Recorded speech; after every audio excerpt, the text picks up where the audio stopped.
Hi dear friends, നമ്മളിത് പഠിക്കാനായി പോകുന്നത് 2025 ഫെബ്രുവരി മാസം 8-ാം തീയതി നടന്ന പ്രിലിംസ് പരീക്ഷയുടെ 10th ലെവൽ പ്രിലിംസ് പരീക്ഷയുടെ ആദ്യത്തെ 4 ചോദ്യങ്ങളാണ്.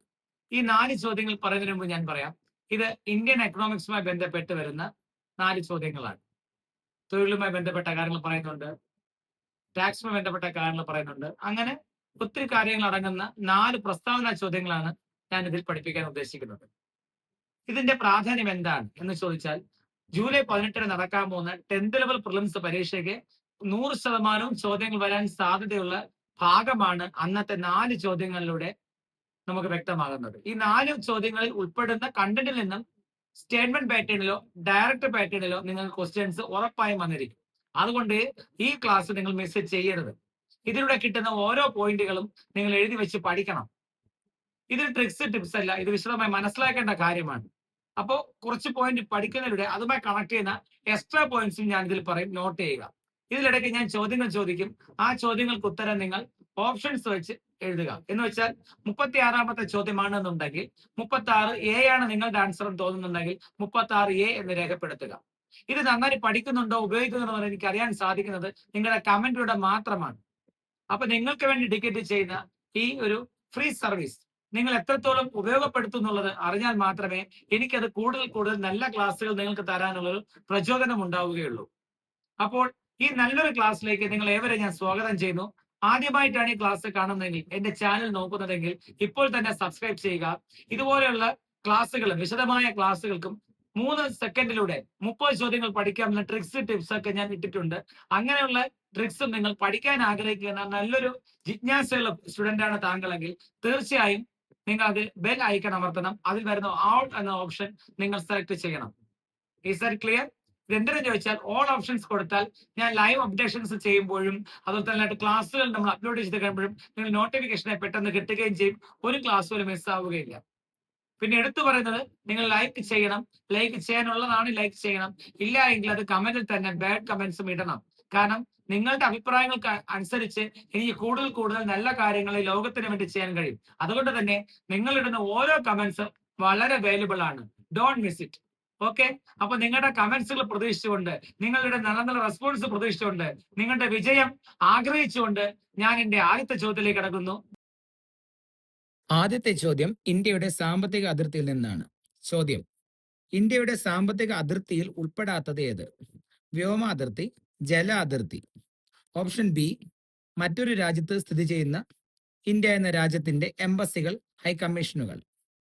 ഓപ്ഷൻ സി, ഇന്ത്യക്കകത്തുള്ള മറ്റു രാജ്യത്തിന്റെ എംബസികൾ, ഹൈക്കമ്മീഷനുകൾ. ഓപ്ഷൻ ഡി, കസ്റ്റംസ് നിയന്ത്രണത്തിന് കീഴിലുള്ള ഓഫ് ഷോർ നടത്തുന്ന ഫ്രീ സോണുകൾ അഥവാ ഓഫ് ഷോർ സംരംഭങ്ങൾ നടത്തുന്ന ഫ്രീ സോണുകൾ. അപ്പോൾ ഇതിന്റെ വിശകലനം പറയുന്നതിന് മുമ്പ് നിങ്ങളുടെ ആൻസർ ഏതാണെന്ന് തോന്നുന്നുണ്ടോ അത് ക്വസ്റ്റ്യൻ നമ്പറും ഓപ്ഷനും സഹിതം കമന്റ് ചെയ്യുക. ഇപ്പോൾ ഒന്നാമത്തെ ചോദ്യത്തിന് ഉത്തരം സി ആണെങ്കിൽ അല്ലെങ്കിൽ ഡി ആണെങ്കിൽ 1D അല്ലെങ്കിൽ 1A എന്ന രീതിയിൽ വേണം കമന്റ് ചെയ്യേണ്ടത്. നിർബന്ധമായും ഈ വീഡിയോ കാണുന്നവർ കമന്റ് ചെയ്തേ പറ്റൂ, നിർബന്ധമാണ്. കാരണം നിങ്ങളെ പഠിപ്പിക്കാനാണ് ഞാൻ ശ്രമിക്കുന്നത്. സോ അനുസരിക്കുക.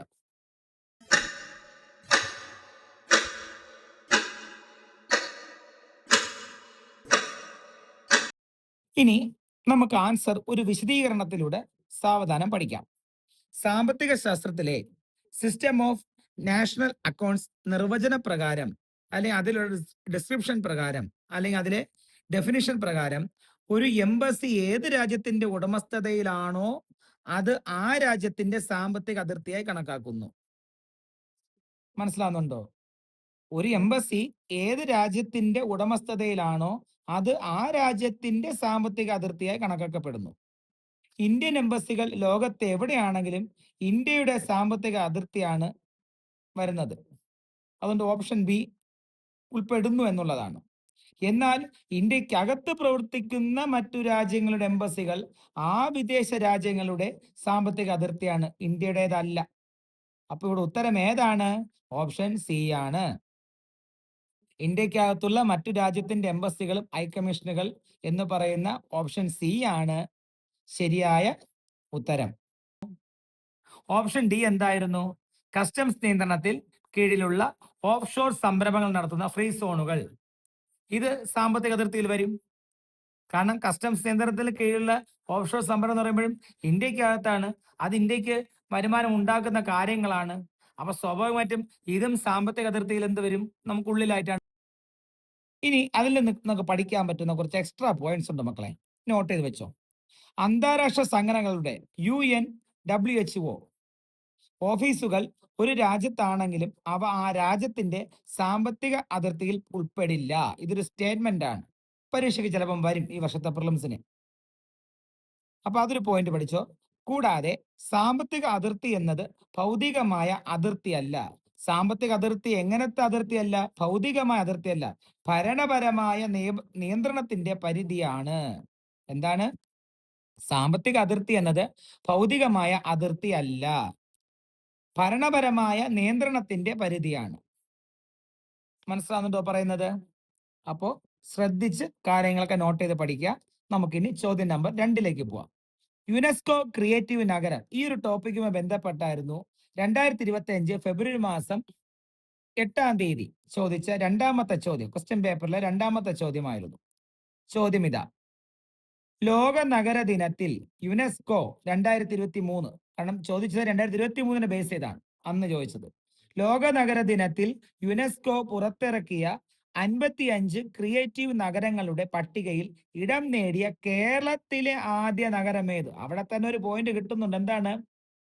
എന്താണ്? 2023 യുനെസ്കോ പുറത്തിറക്കിയ 55 ക്രിയേറ്റീവ് നഗരങ്ങൾ, 55 ഉള്ളതിൽ ഇടം നേടിയത് ഏത് സംസ്ഥാനത്തിൽ നിന്നുള്ള നഗരമായിരുന്നു ചോദിച്ചാലും അവിടെ കേരളം എന്ന ചോദ്യത്തിൽ നിന്ന് പഠിക്കാം. ഇനി അവിടെ ചോദ്യം ഏതാണ്? ഇവിടെ പ്രസക്തമായ ചോദ്യം ആദ്യ നഗരം ഏതെന്നാണ്. നമുക്ക് ഓപ്ഷൻസ് നോക്കാം. Option A Kochi, option B Thiruvananthapuram, option C Thrissur, option D Kozhikode.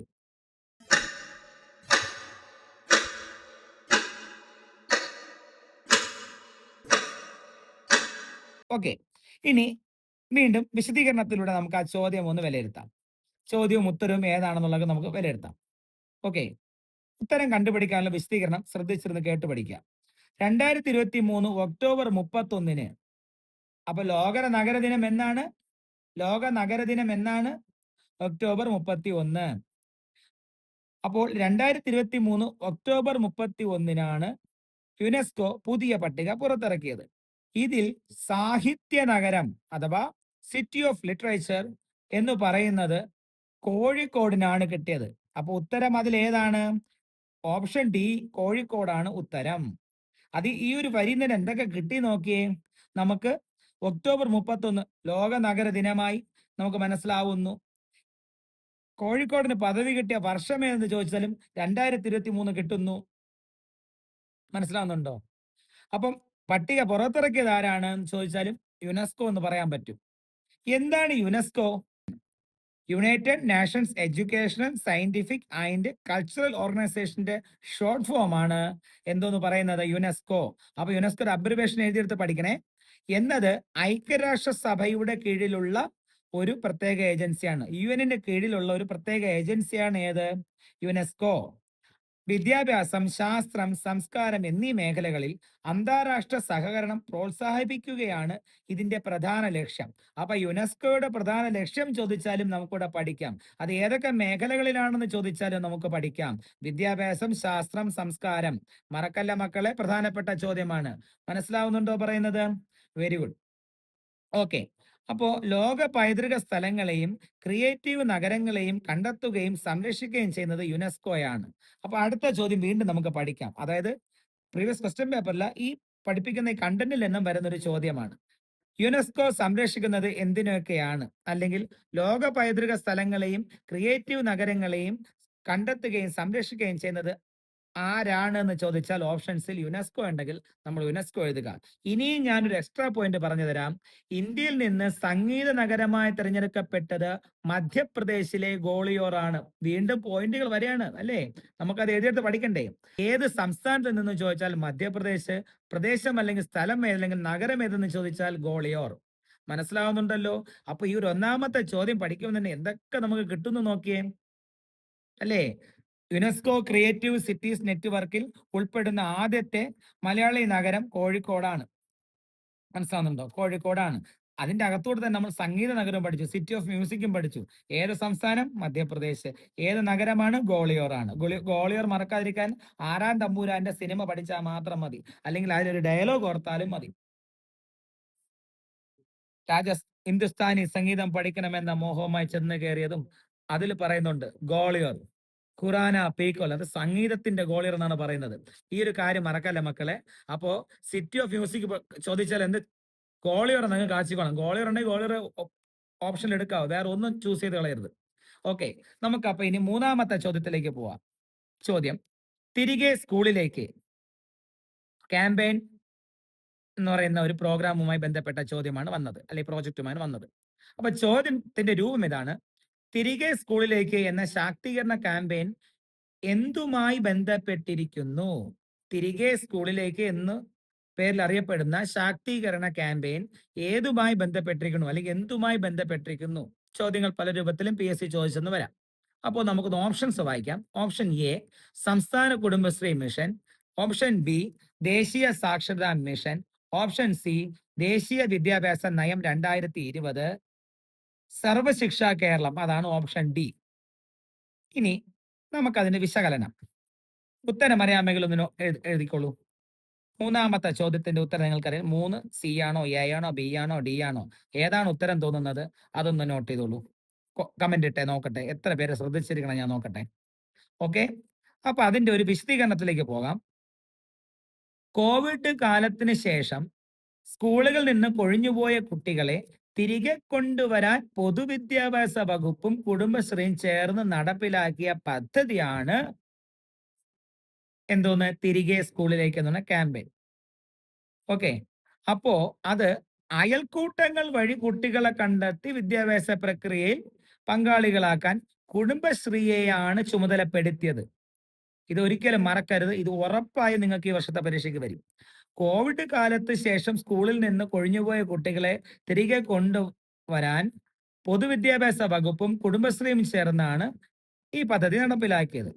അയൽക്കൂട്ടങ്ങൾ വഴി കുട്ടികളെ കണ്ടെത്തി വിദ്യാഭ്യാസ പ്രക്രിയയിൽ പങ്കാളികളാക്കാൻ കുടുംബശ്രീയെയാണ് ചുമതലപ്പെടുത്തിയത്. അപ്പോ ശരിയായ ഉത്തരം ഇതിൽ ഏതാണ്? ഓപ്ഷൻ എ, സംസ്ഥാന കുടുംബശ്രീ മിഷൻ. ഇതാണ് അതിലെ ശരിയായ ഉത്തരം. നമുക്ക് 1-2 എക്സ്ട്രാ പോയിന്റ്സ് പഠിക്കാം. കുട്ടികളുടെ കൊഴിഞ്ഞുപോക്ക് തടയുന്നതിനോടൊപ്പം അവരുടെ പഠന നിലവാരം ഉയർത്തുക എന്ന ലക്ഷ്യവും ഈ പദ്ധതിക്കുണ്ട്. അപ്പോൾ ഈ പദ്ധതിക്കുള്ള മറ്റൊരു ലക്ഷ്യം ഏതാണെന്ന് വല്ല സ്റ്റേറ്റ്മെന്റ് ചോദിച്ചാലും നമ്മൾ ഈ വരി കാണാപ്പാഠം പഠിച്ചു വെക്കണം. വേറെ മാർഗമില്ല, ഇതിന് കോഡൊന്നുമില്ല. കുട്ടികളുടെ കൊഴിഞ്ഞുപോക്ക് തടയുന്നതിനോടൊപ്പം അവരുടെ പഠന നിലവാരം ഉയർത്തുക എന്ന ലക്ഷ്യവും ഈ പദ്ധതിക്ക് ഉണ്ട്. ഇനി ചോദ്യം നമ്പർ 4, ഗിഗ് പ്ലാറ്റ്ഫോം തൊഴിലാളികളുമായി ബന്ധപ്പെട്ട കാരണം. ഗിഗ് എന്ന് പറഞ്ഞാൽ അറിയാമായിരിക്കുമല്ലോ, എന്താണ്? അതായത് എന്താണ് ഗിഗ് എന്ന് പറയുമ്പോൾ പലരും ആലോചിക്കണം, ഗിഗ് എന്താണ്? മറ്റേ മിഗ് വെൽഡിംഗ് എല്ലാം ആണോ? അല്ല മക്കളെ, മിഗ് വെൽഡിംഗ് വേറെ, ഗിഗ് വേറെ. ഗിഗ് എന്ന് ഉദ്ദേശിക്കുന്നത് നിങ്ങളുടെയൊക്കെ വീട്ടിൽ ആഹാരം കൊണ്ടുവരുന്നുണ്ട്, ഇങ്ങനെ ഫോൺ എടുത്ത് നമ്പർ ഡയൽ ചെയ്യുകയോ ഓർഡർ ചെയ്യുകയോ ചെയ്ത് കഴിഞ്ഞാൽ ആപ്പ് വഴി നിങ്ങൾക്ക് ഫുഡ് എത്തിക്കുന്നവരുണ്ട്. പറഞ്ഞപ്പോൾ തന്നെ നിങ്ങൾ മനസ്സിലെത്തിക്കാണ്, സ്വിഗ്ഗിക്കാരൻ അല്ലെങ്കിൽ സൊമാറ്റോക്കാരൻ. അപ്പൊ സ്വിഗ്ഗി, സൊമാറ്റോ, ഇനി നമുക്ക് എവിടെയെങ്കിലും പോവാൻ വേണ്ടിയും വീട്ടിൽ വന്ന് നമ്മൾ പിക്ക് ചെയ്യും, നമുക്ക് ബുക്ക് ചെയ്യാൻ പറ്റും. യൂബർ. അപ്പൊ സ്വിഗ്ഗി, സൊമാറ്റോ, യൂബർ എന്നിവ ഗിഗ് പ്ലാറ്റ്ഫോമിന് അല്ലെങ്കിൽ ഗിഗ് തൊഴിലാളികൾക്ക് അല്ലെങ്കിൽ ഗിഗ് എക്കണോമിയുമായി ബന്ധപ്പെട്ട കാര്യങ്ങൾക്ക് ബെസ്റ്റ് എക്സാമ്പിൾ ആണ്. അപ്പൊ ഗിഗിന് ഉദാഹരണം ഏതൊക്കെയെന്ന് ചോദിച്ചാൽ സ്വിഗ്ഗി, സൊമാറ്റോ, യൂബർ നമുക്ക് തിരഞ്ഞെടുക്കാനായിട്ട് സാധിക്കും. ഗിഗ് പ്ലാറ്റ്ഫോം തൊഴിലാളികളുമായി ബന്ധപ്പെട്ട് നൽകിയിരിക്കുന്ന ഉചിതമായ ആശയങ്ങൾ തിരിച്ചറിയുക, ഇതാണ് ചോദ്യം. പ്ലാറ്റ്ഫോം തൊഴിലാളികൾക്ക് ആവശ്യാനുസരണം കമ്പനികളുമായി ഔപചാരിക കരാറുകളിൽ ഏർപ്പെടാൻ സാധിക്കുന്നില്ല. പ്രസ്താവന 2, താൽക്കാലികവും സമയബന്ധിതവുമായി പൂർത്തിയാക്കേണ്ട തൊഴിലുകളാണ് ഇവ. മൂന്നാമത്തെ പ്രസ്താവന, ഒരേ സമയം ഒന്നിലധികം സ്ഥാപനങ്ങളിൽ ജോലി ചെയ്യുവാൻ സാധിക്കുന്നു. അതായത് ഒന്നാമത്തെ പ്രസ്താവന പറയുന്നത് ഗിഗ് പ്ലാറ്റ്ഫോം തൊഴിലാളികൾക്ക് ആവശ്യാനുസരണം കമ്പനികളുമായി ഔപചാരിക കരാറുകളിൽ ഏർപ്പെടാൻ സാധിക്കുന്നില്ല. പ്രസ്താവന 2, താൽക്കാലികവും സമയബന്ധിതവുമായി പൂർത്തിയാക്കേണ്ട തൊഴിലുകളാണ് ഇതിൽ പറയുന്നത്. മൂന്നാമത്തെ പ്രസ്താവന, ഒരേ സമയം ഒന്നിലധികം സ്ഥാപനങ്ങളിൽ ജോലി ചെയ്യുവാൻ സാധിക്കുന്നു. ഇനി ഓപ്ഷൻസ് എന്ന് പറയുന്നത്, ഓപ്ഷൻ എ പ്രസ്താവന 1ഉം 2ഉം ശരിയാണ്. ഓപ്ഷൻ ബി പ്രസ്താവന 2ഉം 3ഉം ശരിയാണ്. ഓപ്ഷൻ സി 1ഉം 3ഉം ശരിയാണ്. ഓപ്ഷൻ ഡി എല്ലാം ശരിയാണ്.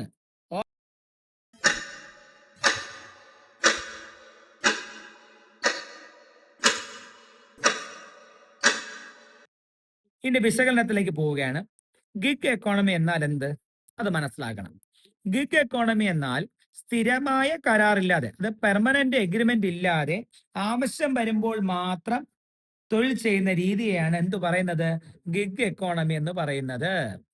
ഓക്കെ, അത് റിപ്പീറ്റ് ചെയ്ത് റിവൈൻഡ് ചെയ്ത് വീണ്ടും എഴുതി വയ്ക്കുക, പഠിക്കുക. ഇവർക്ക് സ്ഥിരം ജോലികൾക്കായുള്ള ആനുകൂല്യങ്ങളോ നിയമപരമായ അവകാശങ്ങളോ പൂർണ്ണമായി ലഭിക്കാറില്ല. മനസ്സിലാവുന്നുണ്ടോ? ഗിഗ് പ്ലാറ്റ്ഫോമിൽ ഗിഗ് എക്കോണമി എന്നാൽ, അല്ലെങ്കിൽ ഗിഗ് എന്ന് പറഞ്ഞ പ്ലാറ്റ്ഫോം വഴി പോയാൽ സ്ഥിരമായ കരാറില്ലാതെ, പെർമനന്റ് എഗ്രിമെന്റ്സ് ഇല്ലാതെ ആവശ്യം വരുമ്പോൾ മാത്രം, അഥവാ വേക്കന്റ് വരുമ്പോൾ മാത്രം തൊഴിൽ ചെയ്യുന്ന രീതിയെയാണ് ഗിഗ് എന്ന് പറയുന്നത്. ഇവർക്ക് സ്ഥിരം ജോലികൾക്കായുള്ള ആനുകൂല്യങ്ങളോ നിയമപരമായ അവകാശങ്ങളോ പൂർണ്ണമായി ലഭിക്കാറില്ല. അപ്പോൾ നമ്മൾ ഈ വായിച്ച 3 പ്രസ്താവനകളും ശരി തന്നെയാണ്. അപ്പോ ഇവിടെ നമുക്ക് ഓപ്ഷൻസിൽ വന്നിരിക്കുന്നത് ഏതൊക്കെയെന്ന് നമുക്ക് ചോദിച്ചു കഴിഞ്ഞാൽ അവിടെ 4ാമത്തെ ഓപ്ഷനാണ് ശരി വന്നിരിക്കുന്നത്. മനസ്സിലാവുന്നുണ്ടോ പറയുന്നത്? നേരത്തെ ഞാൻ പ്രസ്താവന പറഞ്ഞു, ഓപ്ഷൻസ് വായിക്കാനായി തന്നതാണ്. അപ്പോൾ ഓപ്ഷൻസ് വായിച്ചിട്ട് ഉത്തരം എഴുതാൻ പറഞ്ഞു. കമന്റ് ചെയ്തവരിൽ ശരിയായ ഉത്തരം കറക്റ്റായിട്ട് പറഞ്ഞവർക്ക് അഭിനന്ദനങ്ങൾ. മറ്റുള്ളവർക്ക് മോശമെന്ന് പറയുന്നില്ല, അവരുടെ അജ്ഞത അഥവാ അവർക്ക് എന്തുകൊണ്ട് തെറ്റുപറ്റി എന്നുള്ളത് തിരിച്ചറിയാൻ ഒരു അവസരം കഴിഞ്ഞതിലും ഞാനും കൃതാർത്ഥനാണ്. അപ്പോൾ തെറ്റുകൾ തിരുത്തി ശരികളിലേക്ക് നടന്നുകൊണ്ട് നല്ല രീതിയിൽ പഠിക്കുക. ഇനി ഇതിന്റെ അകത്ത് നമുക്കൊരു എക്സ്ട്രാ പോയിന്റ് ഉണ്ട്. മനസ്സിലാവുന്നുണ്ടോ? ഗിഗുമായി ബന്ധപ്പെട്ട് ഞാൻ എക്സ്ട്രാ പോയിന്റ്സ് പറഞ്ഞുതരാം. രാജസ്ഥാൻ സർക്കാരാണ് ഗിഗ് തൊഴിലാളികൾക്ക് സാമൂഹിക സുരക്ഷ ഉറപ്പാക്കുന്നതിനായി ഈ നിയമം പാസ്സാക്കിയത്. ഓക്കെ, അപ്പൊ ഏത് സർക്കാരെന്ന് ചോദിച്ചാൽ രാജസ്ഥാൻ എന്ന് പറയുക. എന്ത് നിയമമാണെന്ന് ചോദിച്ചാൽ, എന്ത് ഉറപ്പാക്കാൻ വേണ്ടിയിട്ടാണെന്ന് ചോദിച്ചാൽ ഈ റീസൺ പഠിക്കുക. അങ്ങനെ ഗിഗിന്റെ ഈ കണ്ടന്റ് ഭംഗിയായി പഠിക്കുക. ഇന്ത്യയിൽ ഇത്തരമൊരു നിയമം കൊണ്ടുവരുന്ന ആദ്യ സംസ്ഥാനവും ഏതാണ്? രാജസ്ഥാനാണ്. മനസ്സിലാവുന്നുണ്ടോ മക്കളെ? ഇന്ത്യയിൽ ഇങ്ങനെ ഒരു നിയമം കൊണ്ടുവരുന്ന ആദ്യത്തെ സംസ്ഥാനവും ആര് തന്നെയാണ്? രാജസ്ഥാൻ തന്നെയാണ്. അപ്പൊ ഇന്നത്തെ 4 ചോദ്യങ്ങൾ മനസ്സിലായല്ലോ. എക്സ്ട്രാ പോയിന്റ്സ് പറഞ്ഞിട്ട് എഴുതി വെച്ചിട്ടുണ്ടല്ലോ. നിങ്ങളുടെ ജൂലൈ 18-നുള്ള എക്സാംസ് നല്ല രീതിയിൽ നല്ല റിസൾട്ടിൽ തന്നെ മുന്നോട്ട് വരണമെന്ന് താല്പര്യമുണ്ടല്ലോ എങ്കിൽ നിങ്ങൾ മുടങ്ങാതെ ക്ലാസ്സുകൾ ഫോളോ ചെയ്യുക. ഇന്നും നിങ്ങളുടെ വിജയത്തിന് വേണ്ടി നിങ്ങളോടൊപ്പം എന്നും ഉണ്ടാകും സ്വന്തം വിമൽ. See you.